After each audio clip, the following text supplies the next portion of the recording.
चला याचा long video तर शेअर केलाच आहे. बघा, पर्स घेतली, पर्समध्ये सिंदूर, परत बांगड्या, परत वाईफ, आपल्याला लागणारं साहित्य, त्याच्यानंतर मग वॉच, बाबूच्या पण आणि माझ्या पण, दोघांच्या पण. त्यानंतर मग अजून टिकली, त्यानंतर मॉइश्चरायझर आणि नाईट क्रीम.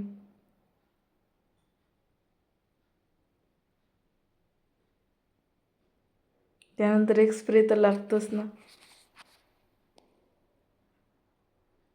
हँड क्रीम बाबूची. त्यानंतर clutch, rubber, foundation, compact, lip balm, liner, kajal, mascara, या पण गोष्टी लागतातच. त्यानंतर एक झुमका घेतला, या कलरची साडी नेसावी म्हणून. नंतर बॉडी लोशन आणि कंगवा. बस एवढंच खूप आहे. बाय.